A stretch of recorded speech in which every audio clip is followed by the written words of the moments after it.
Magandang araw sa inyo mga par. Nandito ko ngayon sa lalawigan ng Laguna. Kung saan dito sa lugar na ito, nandito yung ating Laguna Bay na pinagmamalaki.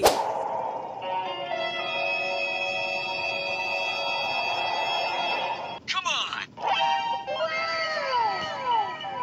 Dito nga sa kinatatayuan ko, kung mapapansin ninyo, ay napakababaw ng tubig.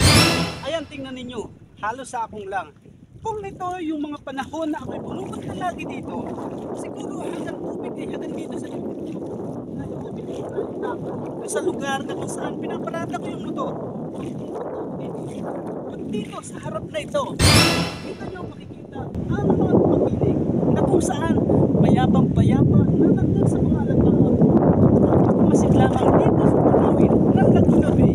At dito sa kabila naman na ito, dito nyo makikita ang Rizal. Uy, malamig ang tubig.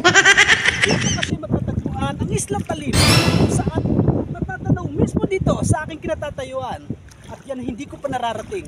At yan ay gustong gusto kong marating sa susunod na mga vlog ko. Dito sa kinatatayuan ko, mukhang merong nagpiknik dito. Holy Week. At yan nga, meron ditong nakatayo na kung saan pinaglaruan siguro nila. Palatandaan na dito sila nakaposte o nakatambay. At dito na naman, ako'y nananawagan sa may-ari ng chinilas na to. Sino man ang may-ari nito, puntahan nyo lang po sa akin. At nandito po, pwede nyo i-claim. Hindi po, siguro naiwan. Naalala ko tuloy, ang ating pambansang bayani na nahulog ang chinilas sa kanyang bangka. Ang ginawa niya, hinagis na rin yung isa para may mapakinabangan daw ang nakalimot ito. At mapansin nyo, sa kalayuan na yon, may nakatayo na halos hanggang tuhod lamang ang tubig. At dito medyo malayo na rin ako sa nararating. Pero napapansin ko, ang tubig ay hanggang bukong-bukong ko lamang. Ayan o. At hindi ko alam kung ito'y tikman natin. Ngayon nga guys, titikman natin kung anong lasa ng tubig dito sa Laguna Bay. Matabang. Wala siyang ala.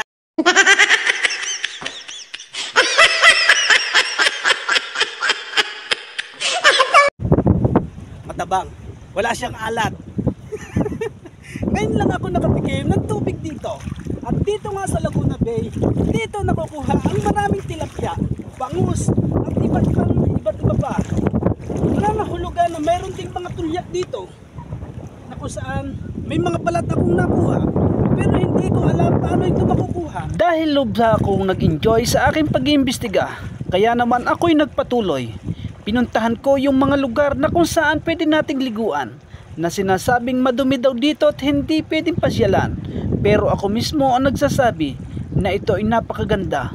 Ang kulang lamang dito ay mapangalagaan at maprotektahan upang magkaroon ng magandang lugar na tulad nito na pwedeng pasyalan sa panahon ng tag-init at maliguan.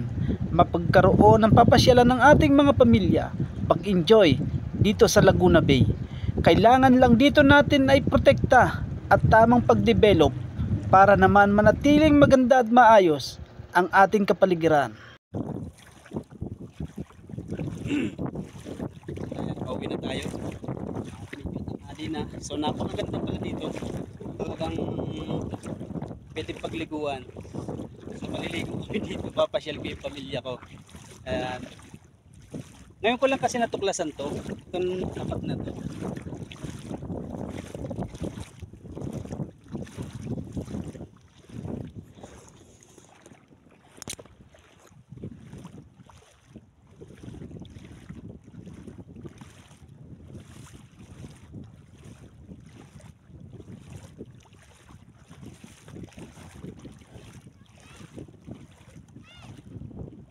Yeah.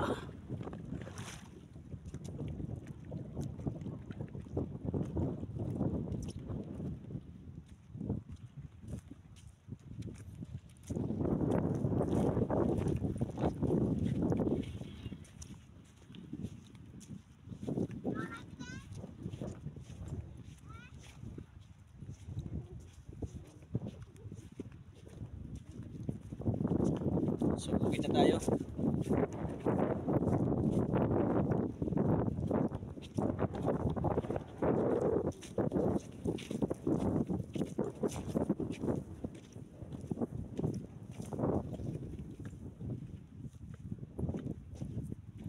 Lawak po. Grabe, ang ganda po. Ano, pa sila.